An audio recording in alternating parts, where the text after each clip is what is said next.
Hello everyone, my name is Anuj. Welcome back to my channel ServiceNow Keeda. आज हम लोग बात करेंगे सर्विस नाउ में स्क्रिप्ट इंक्लूड के बारे में। तो यहाँ पे सब कुछ देखेंगे, स्क्रिप्ट इंक्लूड क्या होता है, कैसे यूज करते हैं और क्या क्या है और कितने टाइप के स्क्रिप्ट इंक्लूड है। ठीक है, सब कुछ यहाँ पे देखेंगे और कौन सा स्क्रिप्ट इंक्लूड कब यूज करेंगे। ठीक है, सब कुछ यहाँ पे देखेंगे, मतलब पूरा इंट्रोडक्शन पार्ट ही यहाँ पे बोल सकते हैं हम लोग इस स्क्रिप्ट इंक्लूड का देखेंगे। और आने वाले वीडियो में हम लोग देखेंगे सारे सिनेरियो स्क्रिप्ट इंक्लूड के। ठीक है, तो आइए स्टार्ट करते हैं स्क्रिप्ट इंक्लूड क्या होता है। तो जैसे कि आप देख पा रहे हो यहाँ पे पहला टॉपिक लिखा हुआ है स्क्रिप्ट इंक्लूड। तो सबसे पहली बात होता है स्क्रिप्ट इंक्लूड होता क्या है। तो स्क्रिप्ट इंक्लूड जो होता है वो रीयूजेबल जावास्क्रिप्ट क्लास होता है। इसका क्या मतलब होता है रीयूजेबल जावास्क्रिप्ट क्लास? इसका मतलब ये हुआ कि हम लोग एक क्लास बना के रखते हैं और उसको हम लोग जब मेरा जरूरत पड़ता है हम उस क्लास को हम लोग क्या कॉल कर सकते हैं। यहाँ पे एक चीज बता देता हूँ, मैं जो भी चीज पॉइंट मुंह से बोलने वाला हूँ उसको नोट डाउन अपने पास करके रख लो, बहुत इंपॉर्टेंट है। ठीक है, मे बी आपको हर जगह नहीं मिलेगा। ठीक है, तो इस पॉइंट को जरूर नोट डाउन करते रहना, क्योंकि मैं हर चीज यहाँ पे लिख के नहीं दिखा सकता हूँ आपको, तो इसलिए मैं मुंह से ही बोलते जाऊंगा। ठीक है, जो भी बोलूंगा यदि मैं गलत भी बोलता हूँ तो उसको पॉइंट आउट कर लो आप। ठीक है, बाद में मैं उसको यदि मैं गलत बोलता हूँ यहाँ पे मैं आने वाली वीडियो में उसको सही करके दूंगा। ठीक है, तो आप एक एक चीज ध्यान से सुनना, बहुत ही इंपॉर्टेंट टॉपिक है ये सर्विस नाउ से रिगार्डिंग स्क्रिप्ट इंक्लूड, बहुत ही इंपॉर्टेंट टॉपिक है। बिजनेस रूल, स्क्रिप्ट इंक्लूड, ठीक है, क्लाइंट स्क्रिप्ट, ये सब बहुत ही इंपॉर्टेंट टॉपिक है। ठीक है, तो ये सब वीडियो बहुत ही ध्यान से देखना और पूरा देखना। ठीक है, ठीक है। तो स्क्रिप्ट इंक्लूड मैंने बताया रीयूजेबल जावास्क्रिप्ट क्लास होता है, क्लास या कोड लिखा हुआ यहाँ पे।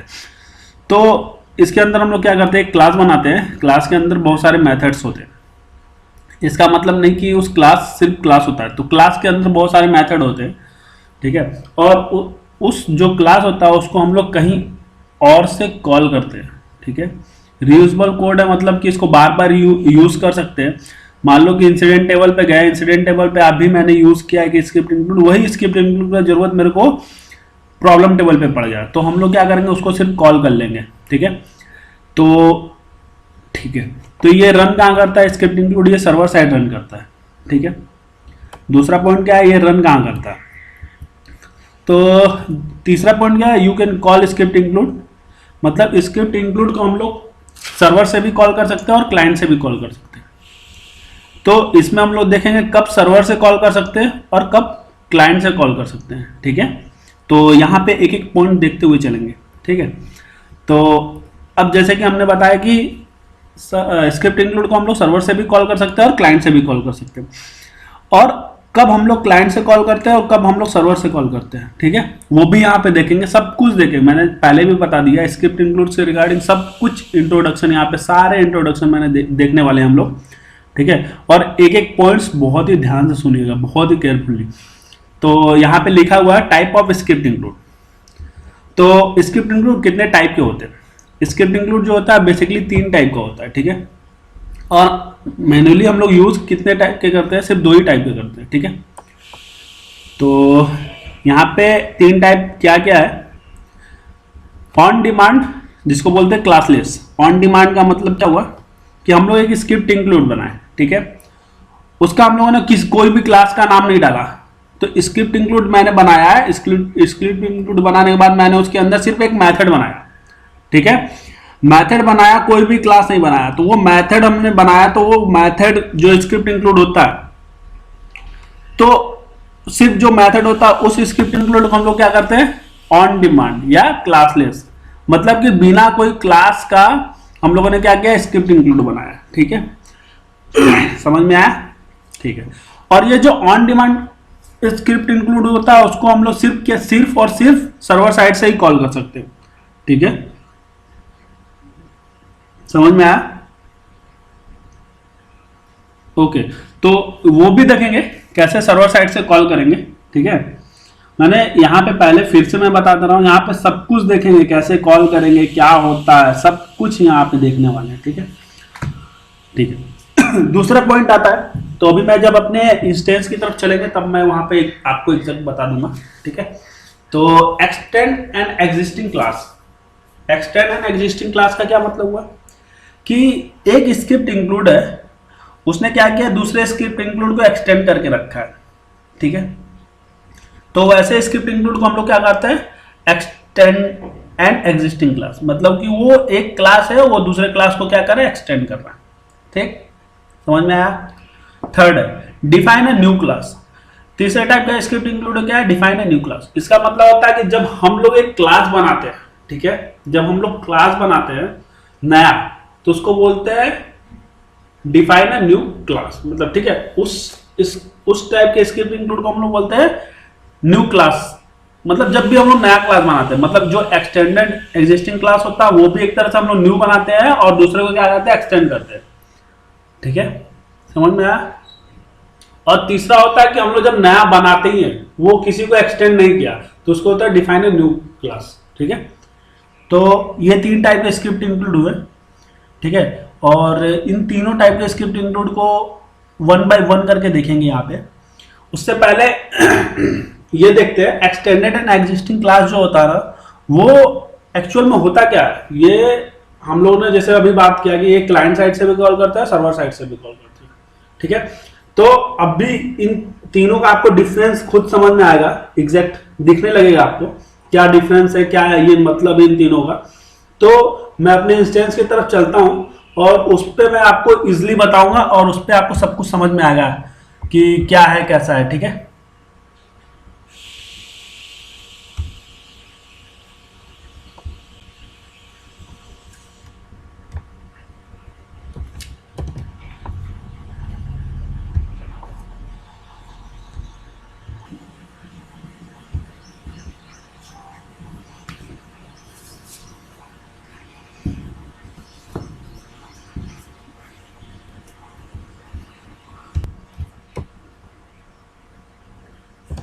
या सॉरी एवरीवन, एक्चुअली मेरा यहाँ पे इंस्टेंस बैकअप नहीं था, इंस्टेंस जगा हुआ नहीं था, तो मैंने उसको जगाया, इसलिए थोड़ा टाइम लग गया।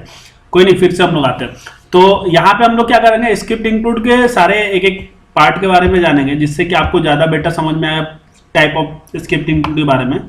कौन सा क्लाइंट स्क्रिप्ट पहले रन होता है, कौन सा स्क्रिप्ट, सॉरी क्या बोल रहा हूँ, सॉरी गाइज। सो यहाँ पे मेरा इंस्टेंस जगा हुआ नहीं था, जिसकी वजह से थोड़ा प्रॉब्लम हुआ, ठीक है, कोई नहीं। तो चलते हैं, ये जितने स्क्रिप्ट इंक्लूड है आपको ज़्यादा बेटर समझ में आएगा जब मैं स्क्रिप्ट इंक्लूड के सारे फील्ड्स के बारे में बताऊंगा उस टाइम, और हर एक टाइप के बारे में मैं बताते जाऊंगा। छोटा छोटा सा मैं क्या बोलूँगा, एक डेमो नहीं बोल सकता है, छोटा सा एक व्यू देते जाऊंगा, ठीक है। जैसे कि ऑन डिमांड क्या होता है, एक्सटेंडेड एग्जिस्टिंग क्लास क्या होता है, न्यू क्लास क्या होता है, ठीक है। तो इस सब के बारे में मैं छोटा देते जाऊंगा। मैंने पहले भी बताया कि स्क्रिप्ट इंक्लूड को हम लोग क्लाइंट साइड से भी कॉल कर सकते हैं और सर्वर साइड से भी कॉल कर सकते हैं। तो यहाँ पे वो भी मैं दिखाऊंगा कब मैं स्क्रिप्ट इंक्लूड, कौन से स्क्रिप्ट इंक्लूड को क्लाइंट से कॉल कर सकते हैं और किस स्क्रिप्ट इंक्लूड को क्लाइंट से कॉल नहीं कर सकते, वो भी मैं यहाँ पे बताऊंगा, ठीक है। तो आप शुरू से अंत तक देखें मेरे वीडियो, ठीक है। तो यहाँ पे हम लोग आ गए अपने इंस्टेंस की तरफ और यहाँ पे लिखते हैं स्क्रिप्ट इंक्लूड, ठीक है। तो स्क्रिप्ट इंक्लूड के अंदर आए, तो स्क्रिप्ट इंक्लूड के अंदर जाने का देखेंगे हम लोग। सबसे पहले हम लोग न्यू बनाते हैं और उसके सारे फील्ड्स के बारे में जानते हैं, ठीक है। न्यू करने के बाद हम लोग यहाँ पे देख रहे हैं name, application, accessible form, active, API name, client callable, description, script, ठीक है। तो नाम हम लोग पता है कि हम लोग स्क्रिप्ट इंक्लूड का कोई चीज भी हम लोग बनाते हैं, स्क्रिप्टिंग लिखते हैं तो उसका एक नाम लिखते हैं, ठीक है। तो यहाँ पे हम लोग नाम लिखते हैं, किस एप्लीकेशन पे बन रहा, उस एप्लीकेशन का जब हम लोग एक क्लास बनाते हैं तो उसका क्या होता है, एक एपीआई बनता है, ठीक है। तो यहाँ पे एपीआई बन जाता है, हम लोग को बनाने की जरूरत नहीं रहता है। एक्सेसिबल फॉर्म का मतलब कि ये स्कोप एप्लीकेशन पे हम लोग किसी स्कोप एप्लीकेशन पे ये स्क्रिप्ट इंक्लूड लिख रहे हैं या सारे, मतलब किसी भी स्कोप पे एक्सेस कर ले, ठीक है। मतलब कि मान लो कि मैंने ट्रैवल का एक एप्लीकेशन बनाया, सो ये स्क्रिप्ट इंक्लूड सिर्फ ट्रैवल पे ही एक्सेस हो, तो यहाँ पर दिस एप्लीकेशन स्कोप ऑनली कर देंगे, ठीक है। एक्टिव का मतलब पता ही है। क्लाइंट कॉलेबल का मतलब हुआ जब हम लोग इस पर क्लिक करते हैं ना, तो मैंने अभी आपको बताया था कि एक्सटेंड जो होता है ना, एक्सटेंड, तो किसको एक्सटेंड करना चाहिए, एब्स्ट्रैक्ट एजेक्स प्रोसेसर को एक्सटेंड कर लेता है, तो वो क्या होता है, क्लाइंट कॉलेबल होता है। तो ये क्या होता है, यहाँ पे इसको क्लिक करने पे क्या होता है, यहाँ पे बाय डिफॉल्ट वो उस स्क्रिप्ट इंक्लूड को क्या करता है, एक्सटेंड कर लेता है इसको क्लिक करते ही। ठीक है, तो मैं दिखाऊंगा आपको क्या होता है इस एग्जैक्ट में। तो जैसे कि मैंने यहाँ पे टेस्ट लिखा, ठीक है, टेस्ट लिखने के बाद हम लोग फॉर्म पे कहीं पे भी क्लिक किए तो यहाँ पे आप देख रहे होगे कि क्लास, एक क्लास क्रिएट हो गया। ठीक है, उसके अंदर फंक्शन आ गया।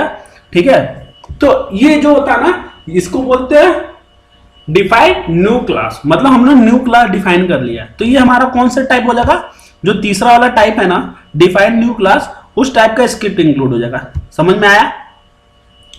समझ में आया आप लोगों को? ठीक है, तो अब हम लोग स्क्रिप्ट इंक्लूड जब बनाते हैं तो यहाँ पे देखेंगे तीन चीज क्या होता है, नाम सेम होता है।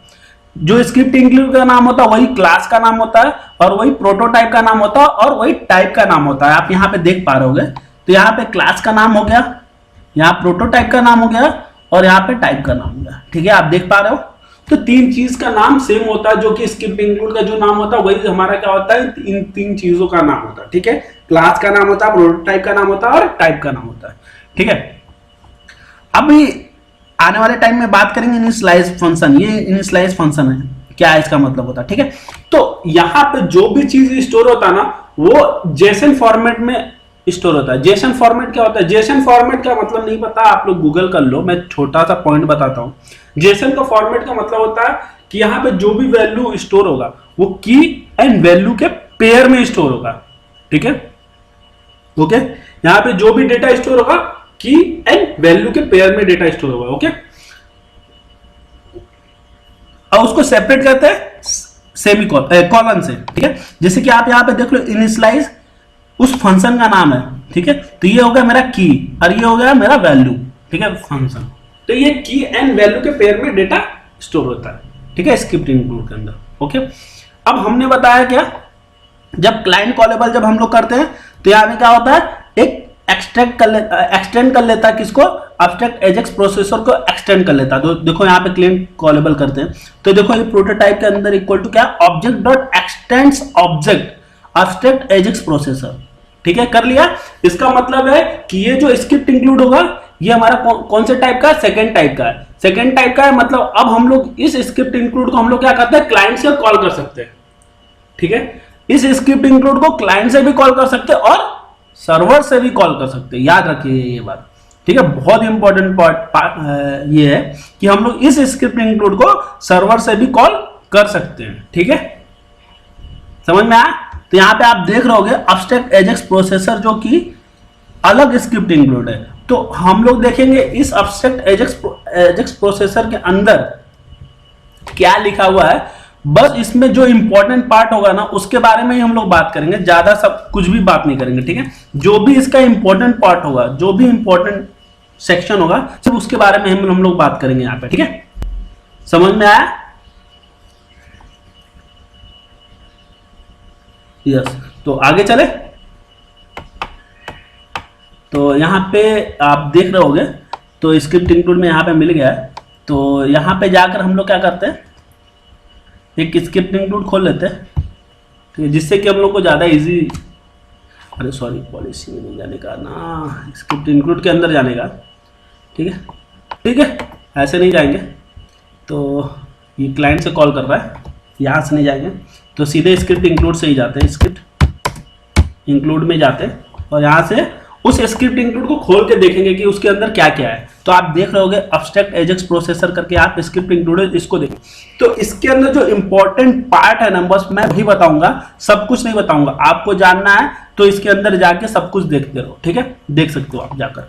नहीं समझ में आता, आप मेरे को पिंग करो कि इस लाइन का मतलब नहीं समझ में आया। ठीक है, तो मैं आपको सब कुछ बताऊंगा। ओके ओके, तो दो टाइप के हम लोग स्क्रिप्ट इंक्लूड की बात कर लिए। एक क्या हुआ, एक्सटेंडेड, सेकंड वाला, थर्ड वाला एक्सटेंड एंड एग्जिस्टिंग क्लास। ठीक है, डिफाइन एंड न्यू क्लास, ये दोनों के बारे में हम लोग बात कर लिए। ऑन डिमांड क्लासलेस, मतलब कि अब देखो, अब यहाँ पे हम लोग ये भी हटा दिया और ये भी हटा दिया, तो हम लोग क्या करेंगे, सीधे सब कुछ हटा देंगे यहाँ पे।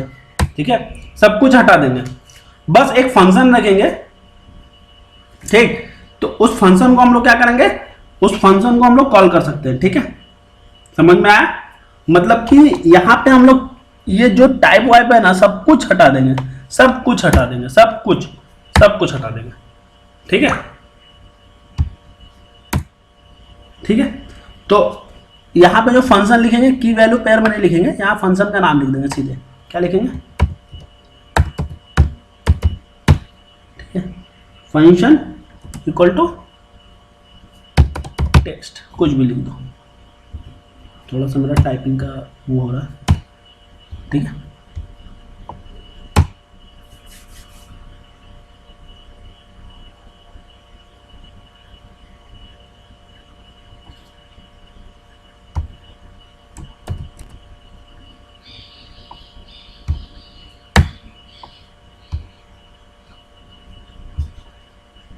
स्विफ्ट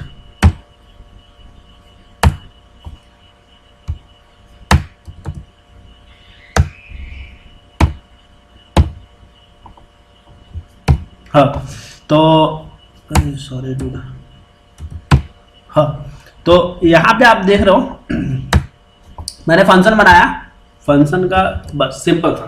ठीक है, तो हम लोग क्या करेंगे, ये हमारा क्या हो जाएगा, ऑन डिमांड। ठीक है, ऑन डिमांड स्क्रिप्ट इंक्लूड, मतलब कि जो भी क्लास का जो स्क्रिप्ट इंक्लूड का नाम रहेगा वही हमारा क्या रहेगा, फंक्शन का नाम।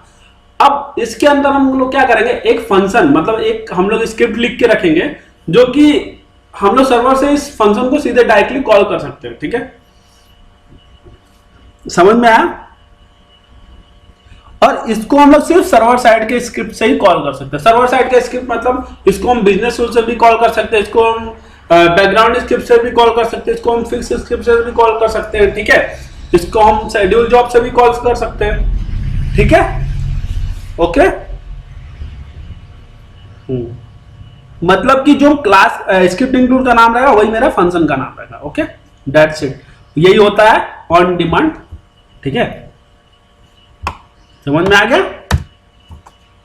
ओके, सो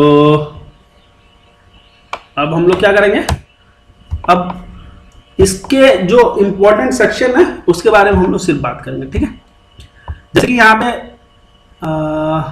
पे जाते हैं। ठीक है, यहीं पे देखते हैं कुछ इंपॉर्टेंट, जैसे कि एक स्क्रिप्ट इंक्लूड में मेरे को दूसरे स्क्रिप्ट इंक्लूड को कॉल करना है, तो हम लोग कैसे करेंगे।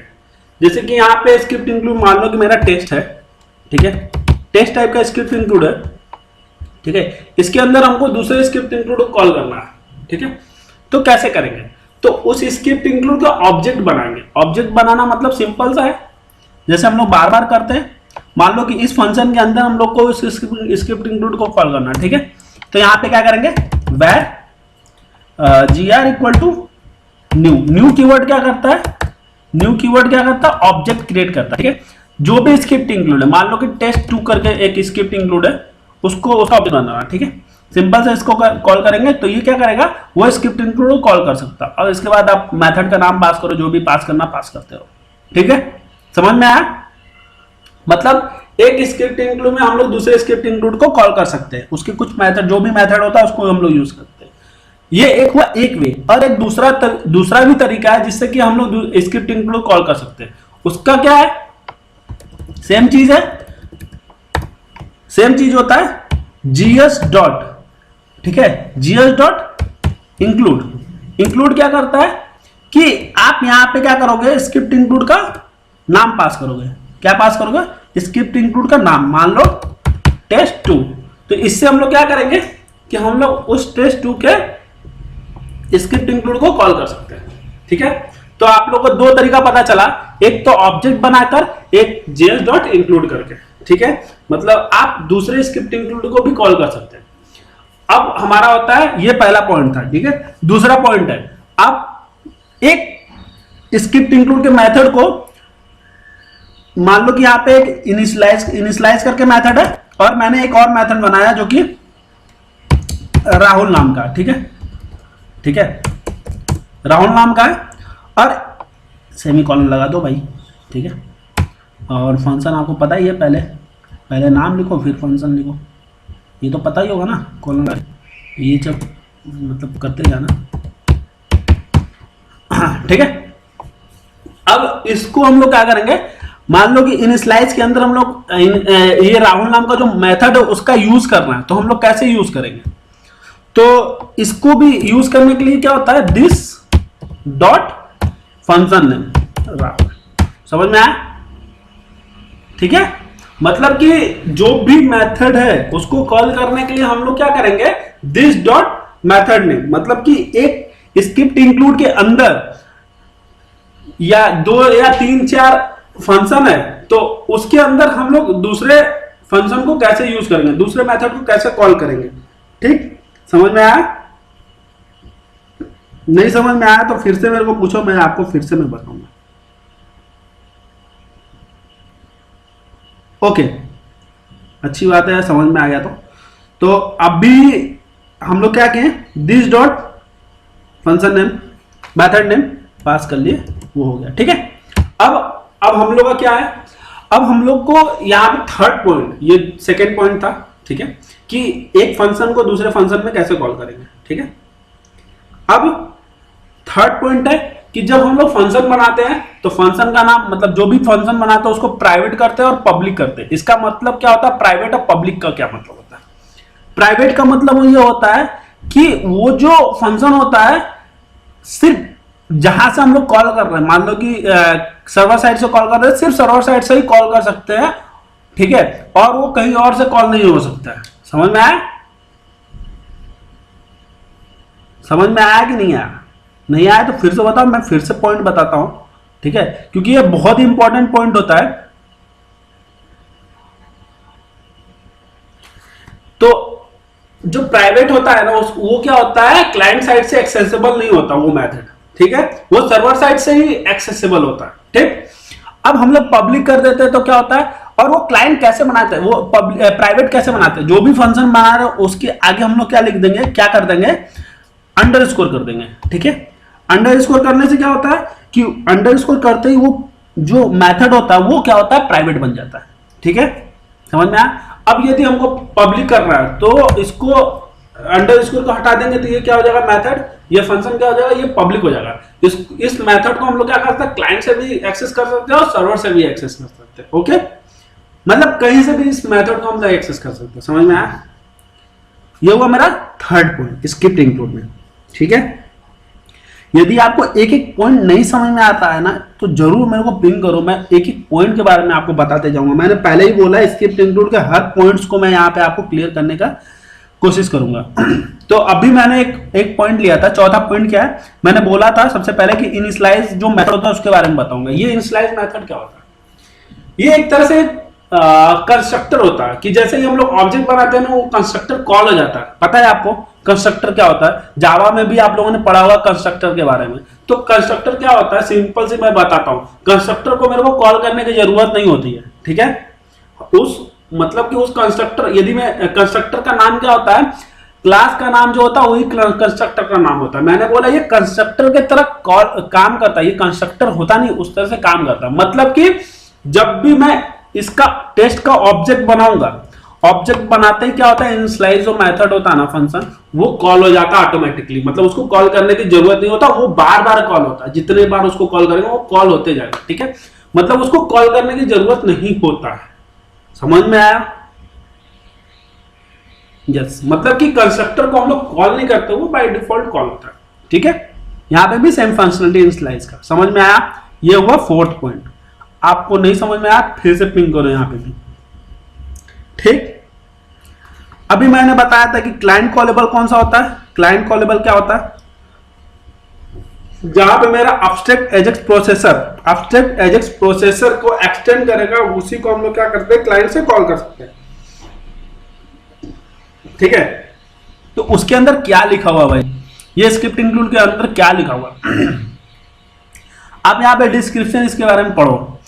डिस्क्रिप्शन में क्या लिखा, base Ajax processor class that other Ajax processor extend. मतलब समझ रहे हो ना कि जब हम लोग क्या करते हैं, यहां पे एक एपीआई होता है ग्लाइड एजेक्स करके एपीआई, जो कि क्लाइंट साइड रन करता है। ठीक है, तो ग्लाइड एजेक्स एपीआई का यूज क्या होता है, आपको मैं यहां पे पॉइंट लिख देता हूं जिससे कि आपको समझ में आएगा, बाद में फिर दोबारा पूछने का काम नहीं होगा। ग्लाइड एजेक्स, ठीक है, तो ये एक एपीआई होता है जो कि क्लाइंट साइड रन करता है। ठीक है, ये एपीआई कहां चलता है, क्लाइंट साइड। तो यदि हम लोग को क्लाइंट से सर्वर साइड को कोड को कॉल करना होता है तो हम लोग क्या करते हैं, ग्लाइड एजेक्स एपीआई का यूज करते हैं। तो ग्लाइड एजेक्स एपीआई क्या करता है, वो स्क्रिप्ट इंक्लूड को कॉल करता है। ठीक है, स्क्रिप्ट इंक्लूड को कॉल करता है।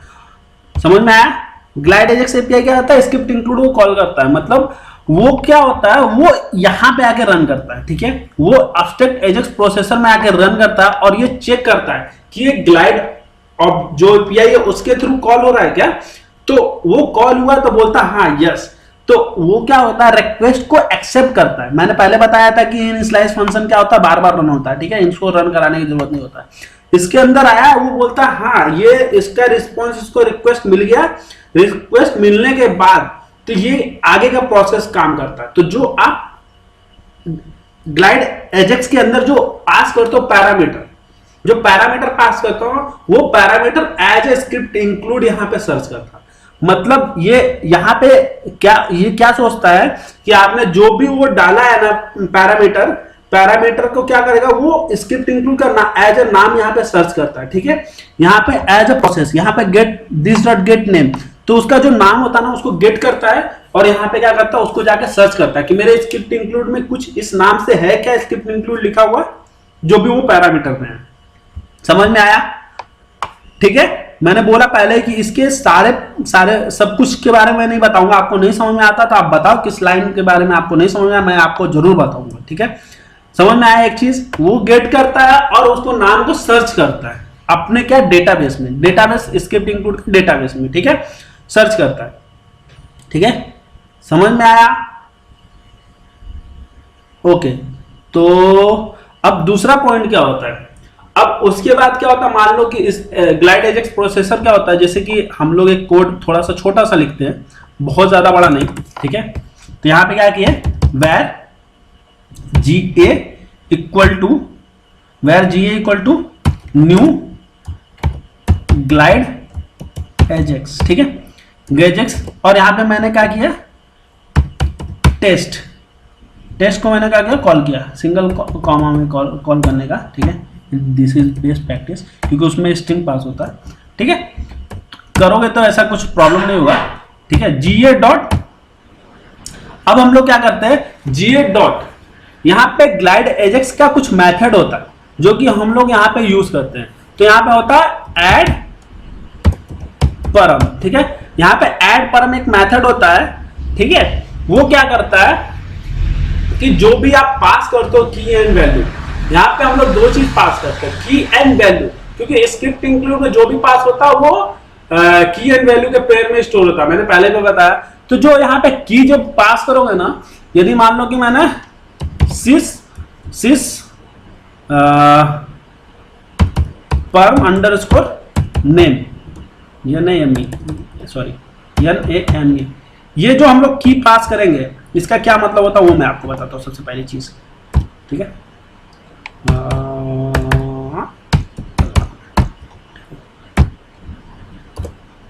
इस लाइन का मतलब मैं बताता हूँ। ये स्मॉल छोटा देखते जाना भाई, सब स्मॉल में लिखना है। ठीक है, GA भी स्मॉल में, तो ऑब्जेक्ट GA भी स्मॉल में लिखना, ऐसा कुछ है नहीं। ठीक है, ओके, सो यहाँ वेर भी वी भी स्मॉल में रहेगा। ठीक, तो अब मैं बताता हूँ इस लाइन का मतलब क्या हुआ। तो ऐड परम क्या होता है, ग्लाइड एजेक्स का क्या है, एक मेथड है। ये ग्लाइड एजेक्स जो है ना, ये भी एक क्लास होता है। इस क्लास का क्या, ये मेथड है। ठीक, समझ में आया? ये एक मेथड होता है जो कि ये जो आपने की पास किया है, ये बताता है कि वो स्क्रिप्ट इंक्लूड का मेथड का नाम क्या है। ठीक है, तो वो भी कहां पे लिखा होगा, ये जो की है ना, की भी हमारे उस स्क्रिप्ट इंक्लूड में जो एजेक्स एब्स्ट्रैक्ट एजेक्स प्रोसेसर है उसके अंदर वो की लिखा होगा। आइए हम दिखाते हैं आपको कहां पे लिखा है। हाँ, यहाँ पे सिस परम नेम। ठीक है, तो ये क्या करता है, ये दिस डॉट गेट पैरामीटर, तो इसके अंदर जो आपने पैरामीटर पास किया, जो आपने वो पास किया, तो वो ये की में जो आपने जो वैल्यू डाला है ना, मैंने बोला ना की एंड वैल्यू, जो वैल्यू डाला है, तो इसके इस की में जो आपने वैल्यू डाला है, तो ये आपका क्या होगा, जो ये यहां पे आपने राहुल लिखा, ये एज अ वैल्यू ट्रीट करेगा यहां पे। तो ये वैल्यू किस में जाएगा, इसके अंदर, इसके की के वैल्यू में जाएगा, तो वो गेट कर लेगा यहां से। यहां से गेट करेगा, तो वो क्या होता है, वो उस स्क्रिप्ट इंक्लूड के अंदर जाके देखता है कि इस नाम से कोई मेथड है क्या। ठीक है, मतलब कि इस की से आपको क्या पता चलेगा, उसका मेथड पता चलेगा। ठीक है, कि उसका मेथड इस नाम से है क्या। ओके, समझ में आया? ठीक है, तो बस इस वीडियो में यहीं तक मैं बताऊंगा, और आने वाले वीडियो में आपको सिनेरियो लेके आऊंगा कि क्लाइंट से कैसे कॉल होता है, किस सिनेरियो पे हम लोग क्लाइंट से कॉल करते हैं और कब हम लोग सर्वर साइड से कॉल करते हैं। जैसे कि आपको थोड़ा सा हिंट भी दे देता हूं कि मान लो कि कोई क्या बोलता है कि एक सिनेरियो मान लो कि उठा के रखता हूं कि यूजर के बेसिस पे मेरा क्या हो, मैनेजर पॉपुलेट हो। यूजर का अलग टेबल होता है। ठीक है, तो हम लोग क्या करते हैं, यूजर जो रेफरेंस टाइप का फील्ड है, ठीक है, और एक मैनेजर जो कि वो भी रेफरेंस टाइप का फील्ड है, और दोनों क्या होते हैं, यूजर टेबल से मतलब रेफर होते हैं। ठीक है, तो वहां पे हम लोग क्या करते हैं, इंसिडेंट में मैंने एक यूजर को सेलेक्ट किया, तो उसके बेसिस पे मैनेजर ऑटो पॉपुलेट होना चाहिए। मतलब कि जैसे ही मैं चेंज करूं, ठीक है, वैसा ही चेंज होना चाहिए। ठीक है, या फिर मैं लोड करूं, मतलब बहुत सारे सिनेरियो हो सकता है, लोड करूं तो वहां पे मैनेजर भी लोड हो जाना चाहिए। आपको समझ में आ रहा है? मतलब कि फॉर्म पे ही चेंज करूं तो वहां पे ऑटो पॉपुलेट होता था। तो फॉर्म से आपको डेटाबेस की वैल्यू जब चाहिए ना, तो फॉर्म पे आप डायरेक्टली क्लाइंट साइड के कोड में आप लोग सर्वर साइड का कोड नहीं लिख सकते हो। ठीक है, तो डायरेक्टली आप उसकी वैल्यू नहीं लेके आ पाते। तो हम लोग क्या करते हैं कि क्लाइंट्स हम लोग सर्वर साइड के कोड को कॉल करते हैं, मतलब स्क्रिप्ट इंक्लूड को कॉल करता हूं, और उसके जरिए हम लोग क्या करते हैं, वैल्यू लेके आते हैं। समझ में आया? और जब भी हम लोग चेंज करेंगे, वो स्क्रिप्ट इंक्लूड को कॉल करता है, और कॉल करके वो वैल्यू लेके आता है, हम लोग को ऑटो पॉपुलेट करके देता। समझ में आया? तो ये सिनेरियो आने वाले इस वीडियो में जानेंगे। और यहाँ पे when I call script include in server, when I call script include in client, आपको मैंने पहले बताया कि script include दो जगह से कॉल होता है, क्लाइंट से कॉल होता है, सर्वर से कॉल होता है। मतलब आप कहीं से भी script include कॉल कर सकते हो। ठीक है, कहीं से भी। ठीक, based on the some condition, यदि एक्सटेंडेड एब्स्ट्रैक्ट एजेक्स प्रोसेसर है, उसी को क्या करोगे, क्लाइंट साइड से कॉल कर सकते हो, अदरवाइज नहीं कर सकते। ठीक है, ये पॉइंट अपने माइंड में बहुत ही ध्यान से रखना, और ये बहुत इंपॉर्टेंट क्वेश्चन है। यदि आप इंटरव्यू देने जा रहे हो तो वहां पे भी ये बहुत इंपॉर्टेंट क्वेश्चन होता है कि आप सर्वर साइड के किस स्क्रिप्ट इंक्लूड को क्लाइंट से कॉल कर सकते हो, मतलब किस स्क्रिप्ट इंक्लूड को आप सर्वर से क्लाइंट से कॉल कर सकते हो, और किस स्क्रिप्ट इंक्लूड को क्लाइंट से सर्वर से कॉल कर सकते हो। समझ में आया? तो आप एक लाइन का आंसर देना कि हम लोग जब जो भी एक्सटेंड ऑब्जेक्ट, जो भी एक्सटेंड क्लास होता है, यदि हम लोग एब्स्ट्रैक्ट एजेक्स प्रोसेसर क्लास को एक्सटेंड करता है स्क्रिप्ट इंक्लूड, तो उस स्क्रिप्ट इंक्लूड को हम लोग क्या कर सकते हैं, क्लाइंट से कॉल कर सकते हैं, और कोई भी स्क्रिप्ट इंक्लूड है उसको हम लोग सर्वर से कॉल कर सकते हैं। दैट्स इट, इतना सिंपल सा आंसर था इसका। ठीक है, आपको इस कोड का मतलब समझ में आया? नहीं समझ में आया, फिर से मेरे पीछे जाओ, पीछे वाले वीडियो में जाओ, मतलब पीछे थोड़ा सा बैक करो और फिर से देखो इसका मतलब। ये लाइन बहुत ही इंपॉर्टेंट होता है, और इतना ही लाइन कोड का इंपॉर्टेंट है, और थोड़ा सा और इंपॉर्टेंट है जब हम लोग रिस्पॉन्स को लेंगे, गेट करेंगे। मतलब कि अभी तो हम लोग ने रिक्वेस्ट भेजा, तो हम लोग रिस्पॉन्स भी तो वहां से आएगा। तो रिस्पॉन्स करते समय मैं आपको बताऊंगा जब हम लोग क्लाइंट साइड से सिनेरियो उठाएंगे, तब मतलब क्लाइंट से जब हम लोग सर्वर साइड के कोड को कॉल करेंगे तो वहां पे हम लोग देखेंगे। ठीक है, तो ये वीडियो पसंद आया तो प्लीज लाइक करो, सब्सक्राइब करो, और ज्यादा से ज्यादा इस वीडियो को शेयर करो, जो कि ये बहुत इंपॉर्टेंट टॉपिक है सर्विस नाउ से रिगार्डिंग। तो आप लोग को यदि समझ में आया तो प्लीज प्लीज प्लीज लाइक करो, और ज्यादा से ज्यादा हमारे इस वीडियो को शेयर करो। Thank you guys, thank you everyone.